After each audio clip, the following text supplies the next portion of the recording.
gentle marketers. Welcome to episode 74 of the Gentle Business Revolution podcast, the show where we talk about marketing your business by disrupting the current marketing paradigm and changing it to a gentler approach, one that's based on empathy and kindness. I'm Sarah Sinacroce, I'm the host here, and you know that you're in the right place if you are a heart-centered entrepreneur or change maker who is looking for a better way to market your business. Or you might be a marketing impact pioneer, so someone who's working in an organization, maybe in the marketing department, and you see how your business does marketing and you just know that there might be another way as well.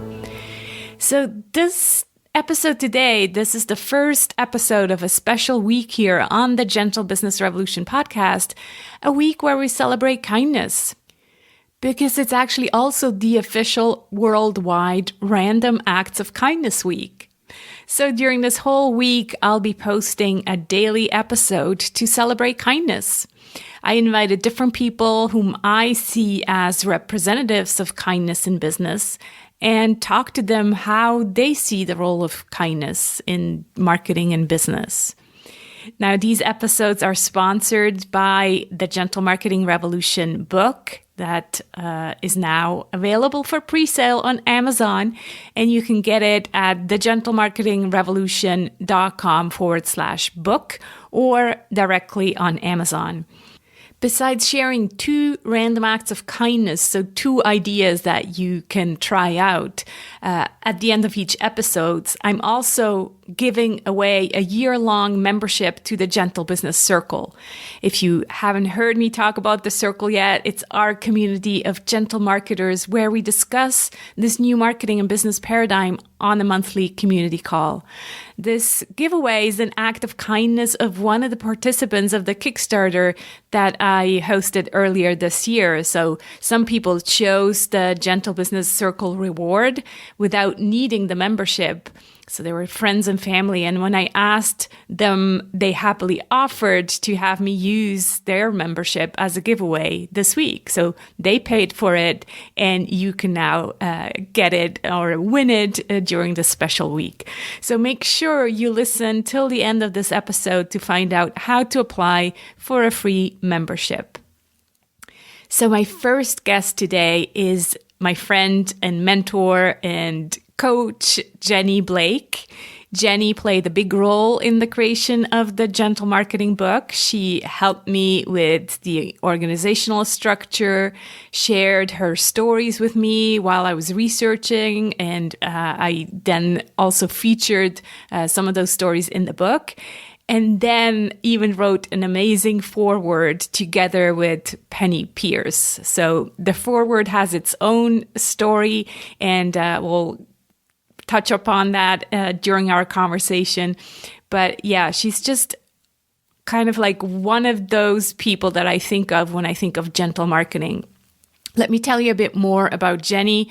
Jenny Blake is the founder of Pivot Method, a growth strategy company that helps forward-thinking individuals and organizations map what's next through scalable pivot programs. Her motto, if change is the only constant, let's get better at it. Jenny is an international keynote speaker and the author of Pivot, The Only Move That Matters Is Your Next One, which won the Axiom Best Business Books Award in the careers category.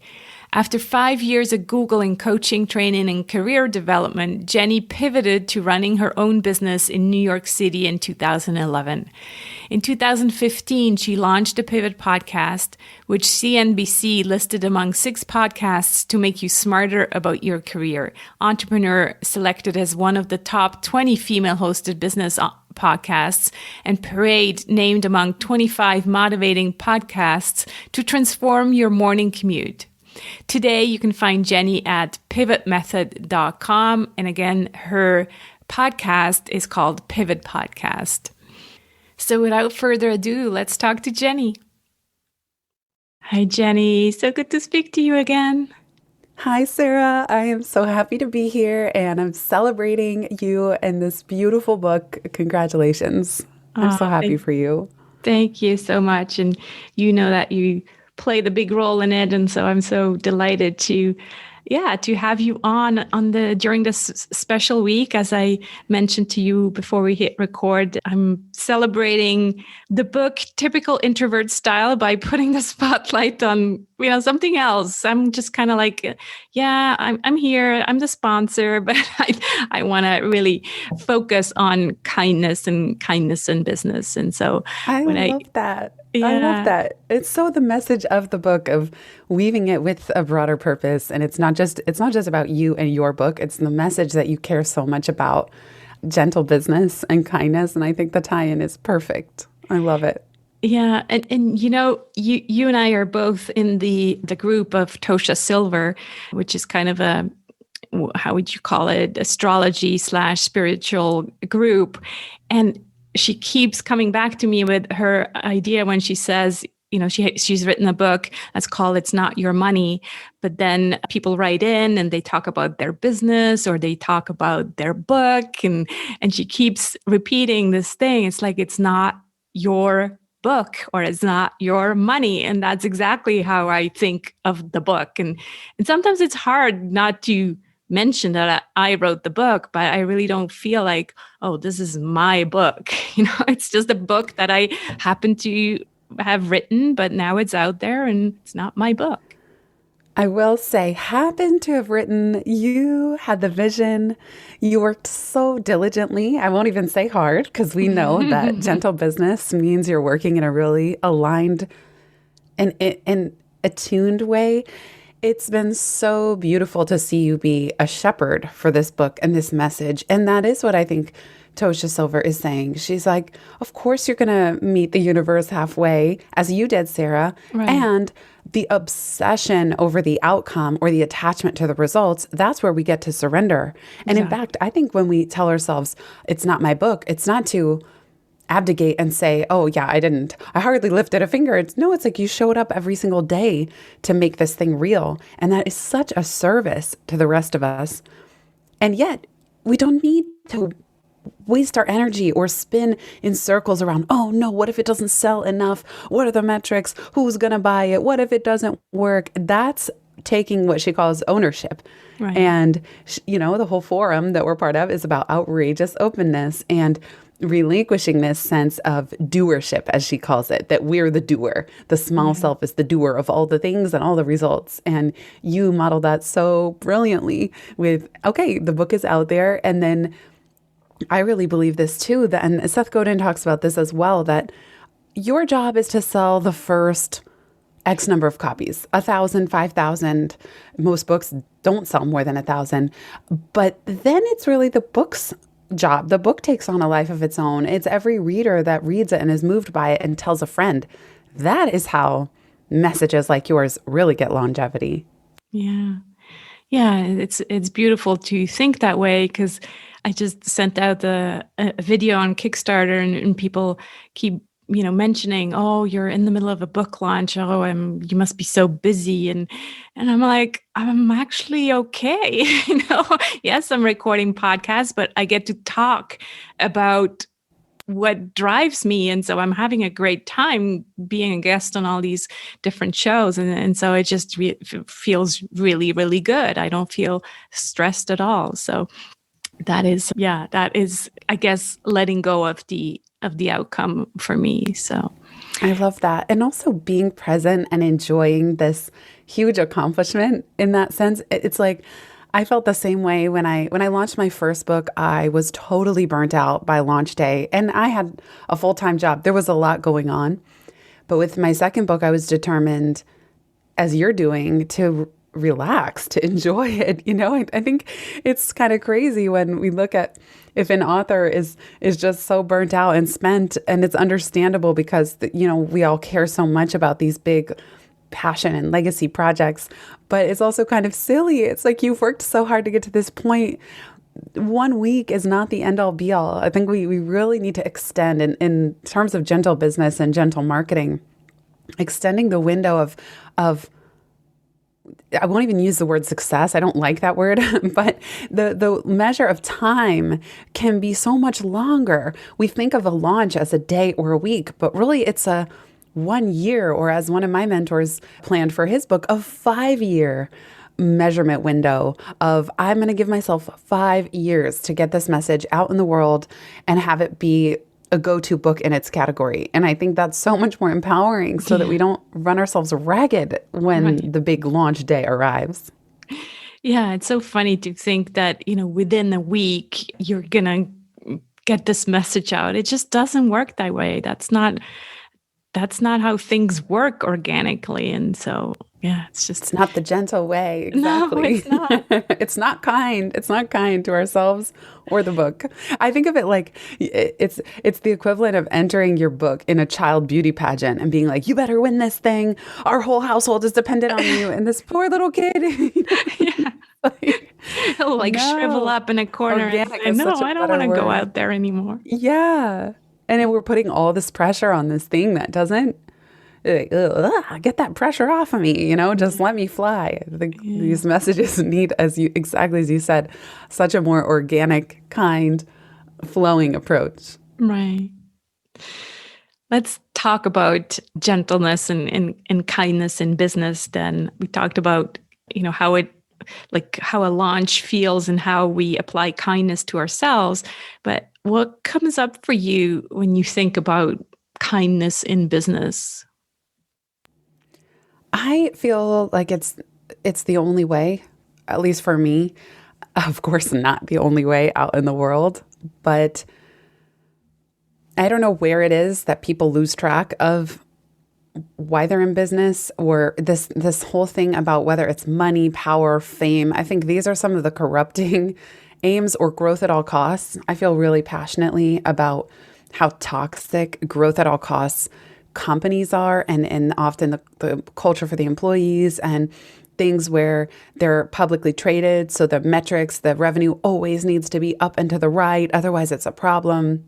I just cannot stand the growth at all costs business value of churn and burn of team members and the pressure. It's just insane. It's an insane way to live. It's an insane way to work.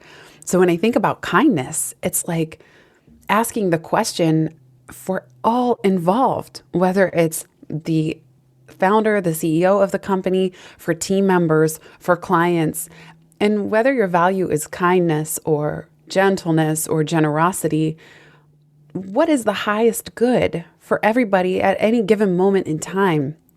And this even goes to principles of how we work. So we're talking about burnout and not having these crazy launches. To me, kindness is about saying what is kind to ourselves now, today, no matter what is going on. And so I care very passionately about, not creating false urgency for my team members even, and putting people through needless fire drills. I'm not a brain surgeon. There's just almost nothing that I do that requires that level of urgency or panic about anything, even if it's a launch. And so that'll be kind of my starting riff on the topic. But I just think it's how we build the things that we build, whether it's a business or creative projects or any certain program, is as important as the result. And I know you and I share this value of building with kindness for ourselves, our bodies, our team, our clients, at every step in the chain. I love that. And I think what really resonates here as well is that you didn't just say, kindness in how I treat my clients, because that's usually the first thing people think of. It's like, oh, you got to be kind to your clients. But that's just such a given. I'm thinking are we still talking about this? Obviously, you got to be kind to your clients, but kindness is so much more than that. And I think it's just now that we're slowly understanding what it really means. And when you talk about kindness towards your employees, kindness towards yourself, what I also think of is kindness towards the environment, right? How we treat Mother Nature, and the more developed businesses, the kind of the B Corp businesses, they are waking up to that it's not just how we treat our clients and customers, but it's really everything involved. Absolutely. And also kindness, it sounds so good to say, yes, let's be kind, let's be generous. It's also a question of trade-offs. I think Greg McCown in his book, Essentialism, outlines this so brilliantly, that part of being an essentialist is that you have to make hard choices. And so we cannot talk about kindness without also saying, what are you willing to do about that? And what hard choices are you going to make? So in my case, I have chosen not to advertise on certain large social media platforms that from the DNA of the company is kind of a toxic origin story, and I don't want any part in that. And so in my case, I have made choices in my business where I've sacrificed potential revenue or reach or growth because I don't feel aligned with the founder or the person running it or the origin story of that company. And I'm not saying that it's fine to each his or her own, but where are you going to make those choices that are a tough call? And what Greg and others talk about is also, how are you going to make those values clear so that your team members know what trade-offs they need to make, and when they have a really tough choice to make, what to choose. So I think that's where this value of kindness, it's also making it real within whatever you're doing and saying, what am I willing to forego, at least in the short term? Because you and I know, Sarah, and Penny Pierce is a great friend of both of ours, that Penny's work, it's also nonlinear, this question. So I also don't believe in saying, oh, well, if I make this decision now, I'll earn less or I'll have a smaller growth. No, not necessarily. Anything is possible. And I would so much rather hold the nonlinear belief and nonlinear space and potential than assume that I need to do what everyone else is doing. Again, back to that growth at all costs. So I do think it's important to get very clear with ourselves about how we make this real, even in tough moments. I couldn't agree more. And I would actually go as far as saying, I said on a podcast yesterday, in 10 years from now, if we don't actually stand up for our values, we're going to only end up with those customers who are coming to us in like deep scarcity. And those are going to be unfortunately, the wrong kind of people, right? And I think what you said about, having to make these tough decisions, people are looking for companies who make these tough decisions. Not to get into politics, but what was decided, what Jack Dorsey decided for Twitter, that was a tough business decision that he had to make, right? And so people look up to companies like that. And it doesn't have to be political, but it does have to have, like, they want to see your worldview. They want to see what you stand for. They want to actually see that you stand for something. Like in the past, we were kind of always trying to, fit in everywhere and kind of not share too much about ourselves. But people probably come to you because they know who you are and what you stand for. Would you agree with that? Absolutely. And every time I've done something that I think will be contrarian or sort of cut up, might negatively impact something, it's the opposite. And you're right. Not only do things work out for the best, but it ends up attracting new people. So I did a podcast episode on how I run my business without social media. And of course, I often felt like the crazy person in the room on business calls or with mentors or friend tours. And then that podcast, just people wanted to invite me to their show to talk about that same thing, So what I found was that it did inspire and attract the people that I was aligned with and that wanted to build those relationships with. So I think we need to give ourselves space that whatever we think the negative impact will be, we can also ask, well, what if the opposite happens?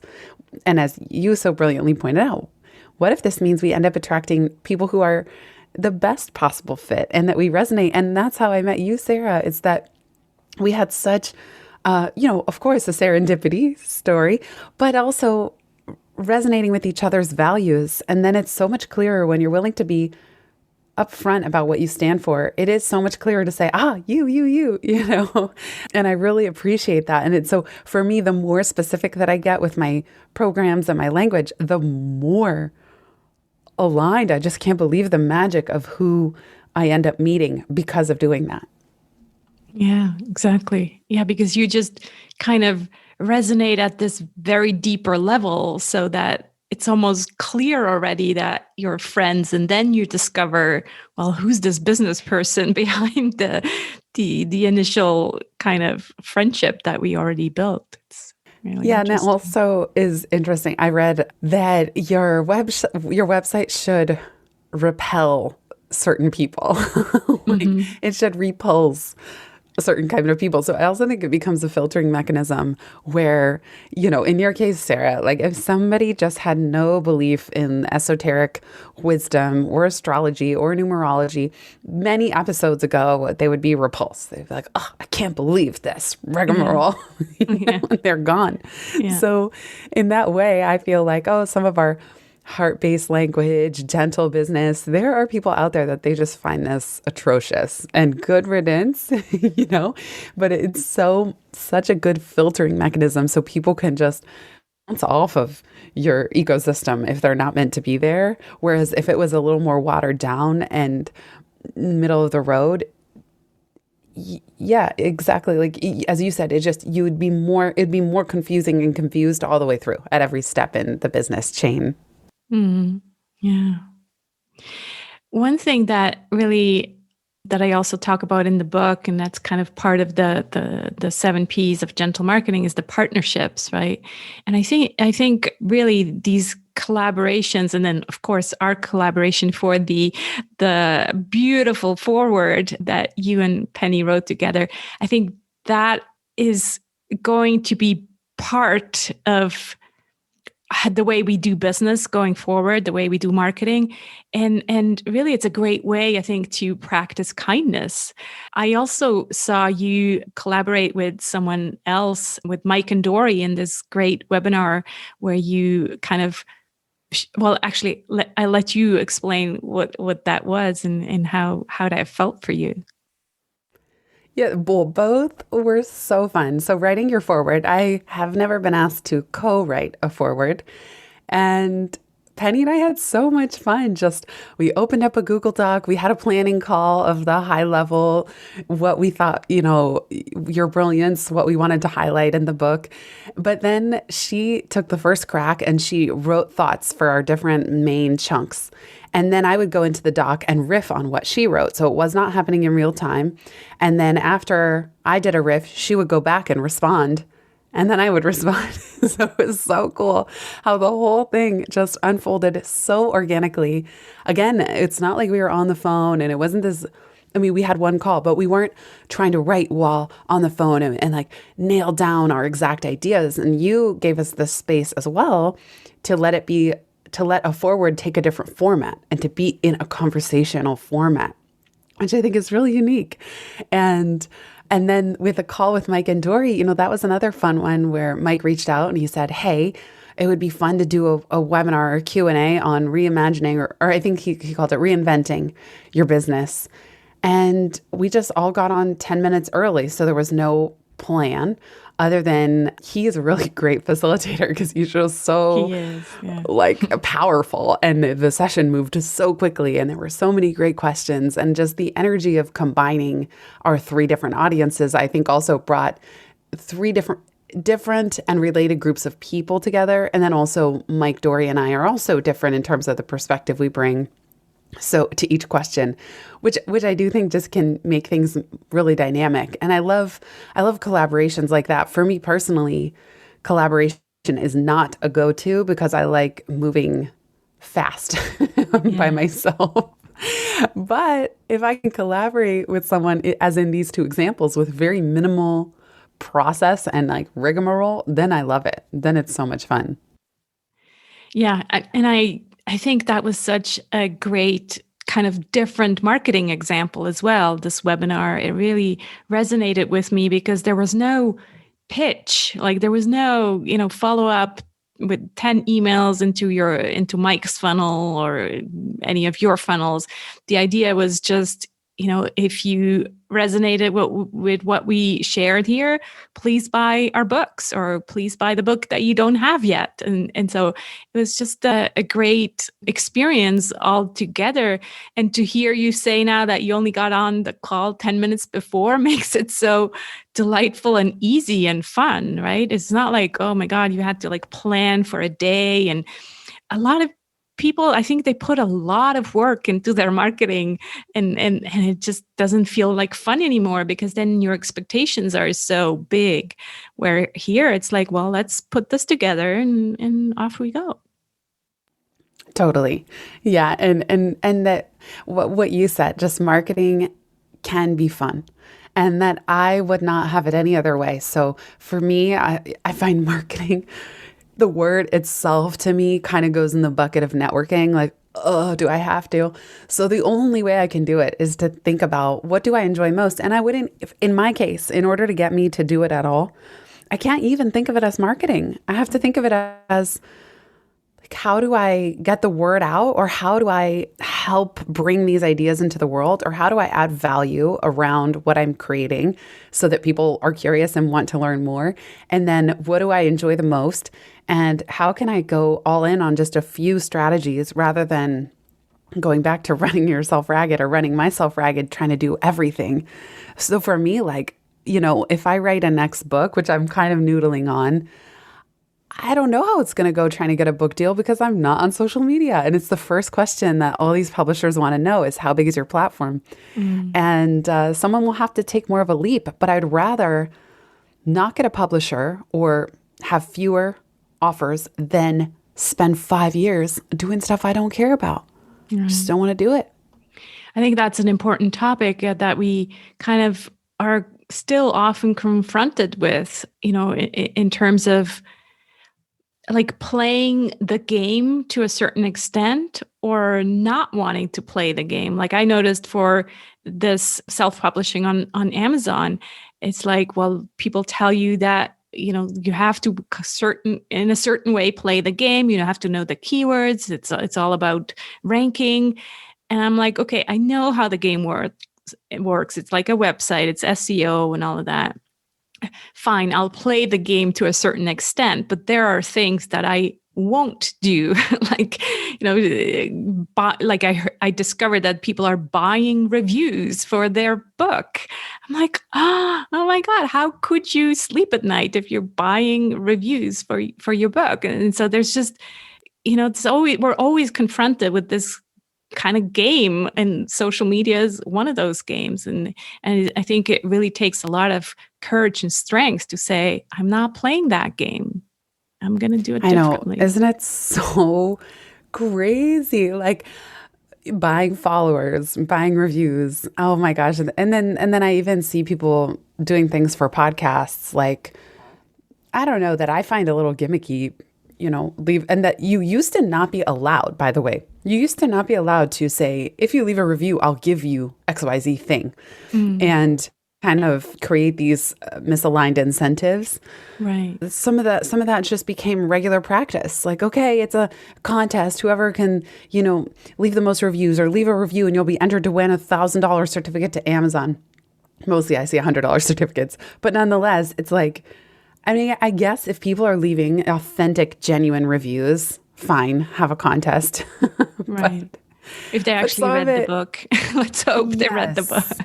Yes, or listen to the show. Like I've had some people did podcast review strategies where if you want to ask a question for an upcoming show, leave it as a review. Well, is that fair or not? I don't know. I tend to be grumpier, curmudgeonly, more strict about this stuff.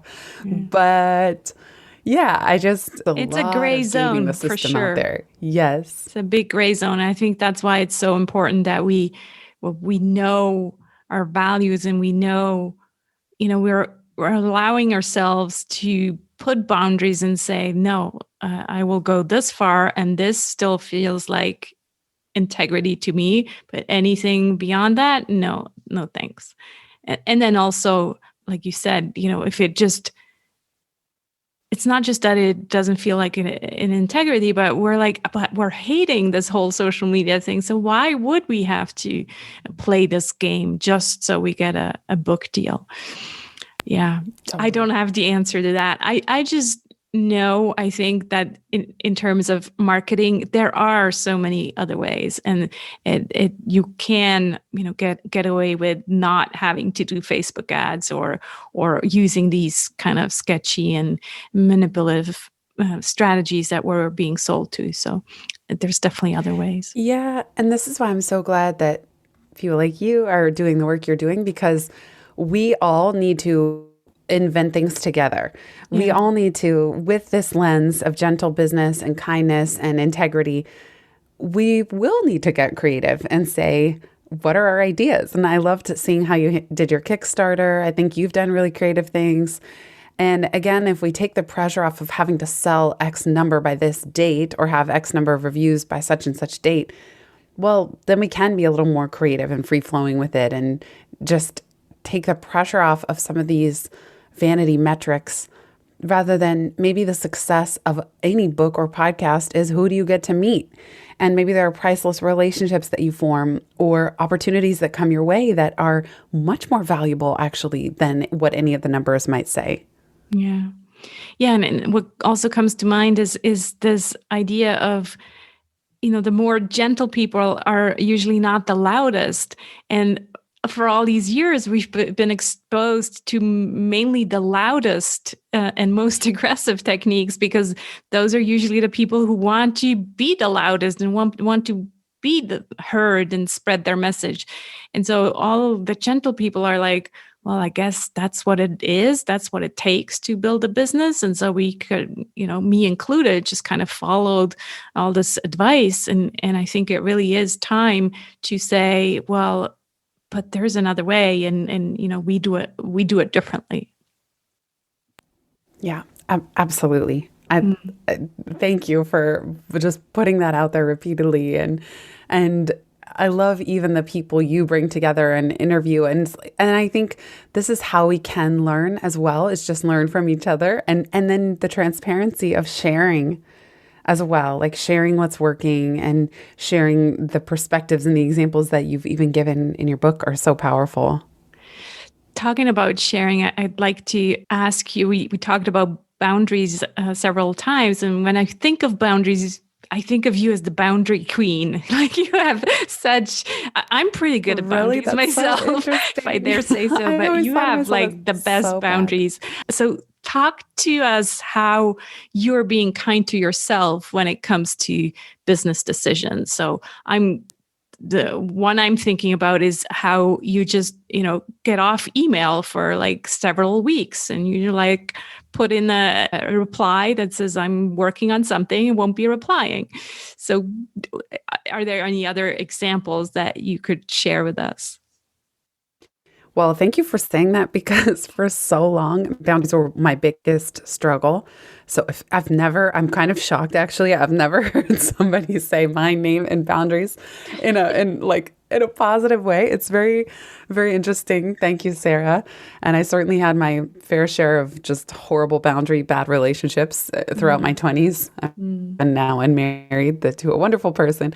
But in terms of work boundaries and business, I feel so passionately about doing deep work and doing my best work and reading and exercising and shaping my brain and my body and my heart and my spirit that I just cannot stand what I call the crush of the inbound. I really am allergic to death by 1,000 cuts of email or social media or inboxes all over the place. Like now it's not just email, it's LinkedIn and text messages. And if you are on social, I can't do it. I've done it in the past. I was on Twitter in 2008. I made a ton of friends. And then it just turned into something that felt like everyone was getting up on their own soapbox and shouting out into the void. The bottom line is my boundaries come from really paying attention to what I feel I'm here to do, and then giving myself permission to drop the rest. So with email, I could sit at my desk and answer email all day, every day, and there's no there. I'd never be done. And then not only that, email is an example of a system that is increasingly impossible the more successful you get. So if your book super takes off, Sarah, you will get twice as many messages, or let's say when your book takes off, but you would get twice as many messages, or 3 or 5 or 10 times as many. And then what? Is your job to just become an email responder? No. So I've only learned this the hard way, because email was my biggest source of guilt for the last 10, if not 15 years. Guilty, constant micro guilt day after day of people and messages and things I wasn't responding to or in a timely enough manner. And I was constantly replying and saying, sorry for the delay, and then getting into my message. And now I at least stopped saying sorry for the delay. Even if I'm replying 6 months later, I'll say, wow, we last corresponded a year ago, just checking in. And I feel so like when the pandemic hit and immediately everything moved to Zoom. First of all, I find video calls utterly exhausting. Even if it's one call a day, I don't take calls every day, but one is manageable, but I still will get impatient by the end from sitting in the same place, staring at the tiny pinhole camera on the computer. So right when the pandemic hit and everything started going to all these Zoom calls, and now I wasn't just Zooming for meetings, I was Zooming with my family and my friends and for this event and this conference. And I did an episode on screen fatigue. And I said, how do I want to look back on either the pandemic or what became most of 2020? I don't want to look back and say, oh yeah, I did 1,000 Zooms. Right. I want to have created something. So I guess that's what leads to my boundaries, is just I want to have the space and quiet to reflect and read, and then have big ideas and put public original thinking out into the world, whether it's the podcast or the book. Those are my 2 primary ways, or my newsletter. And that's it. And then everything I create with my team and my systems and structures and boundaries is to facilitate those and to really put myself and my health and my family as important as anything else. So yeah, I don't check email before 11 a.m. I don't check it after 3 p.m. I don't even open the app on my phone.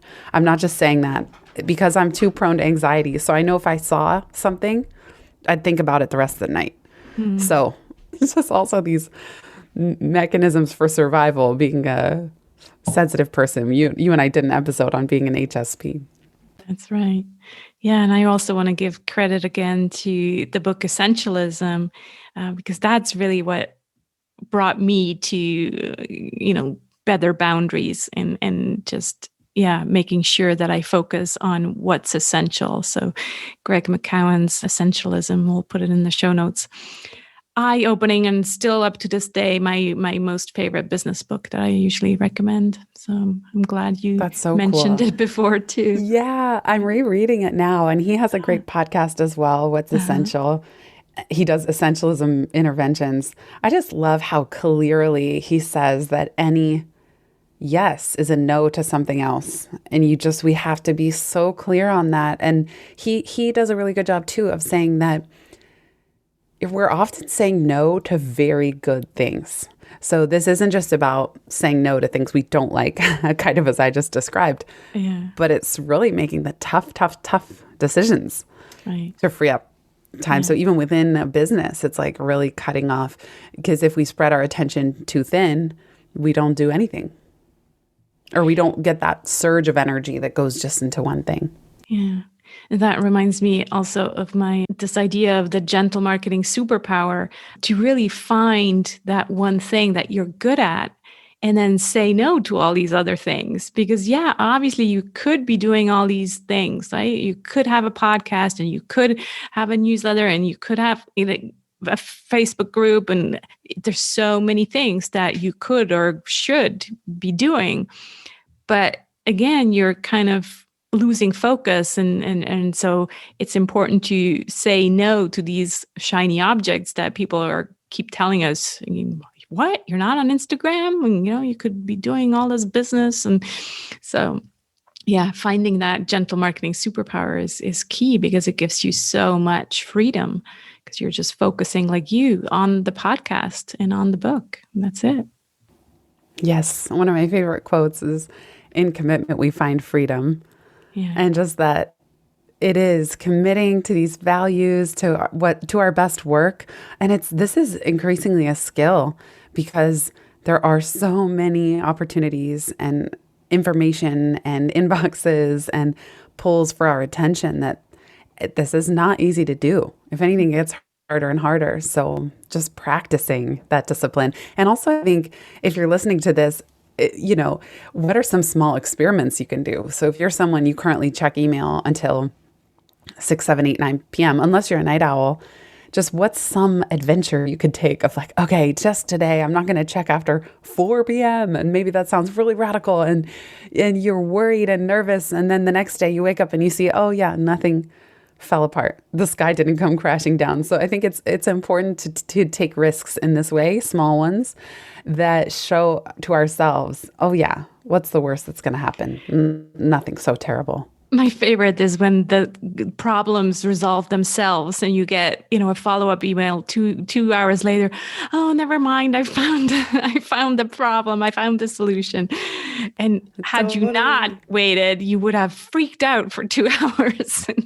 Instead, they just found the solution themselves. Right. Or you would have jumped back on the phone or your computer after dinner or during dinner or during some other moment where you really wish you were doing something else. Exactly. For some little thing that didn't need you in the first place. That's a great point. Yeah.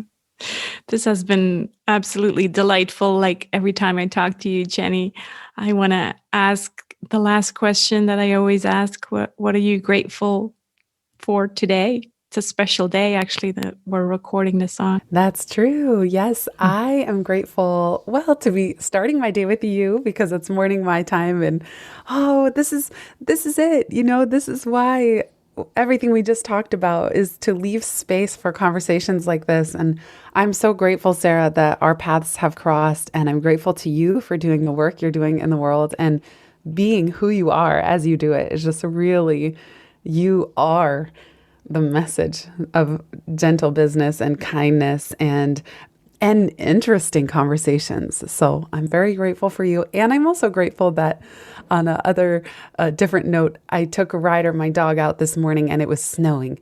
So it was really fun. It doesn't happen too often where we're outside in the snow. He's a German Shepherd, so he just looks, when he's on the hill, snowy hill, he just looks like he belongs there. So that was a really fun way to start the day. Wonderful. Well, thank you so much for sharing this special Random Acts of Kindness with me. And always cheering me on during the last year. Thank you, Jenny. Woohoo! Thank you, Sarah. Thank you for having me back on the show. And big thanks to everybody who's here listening.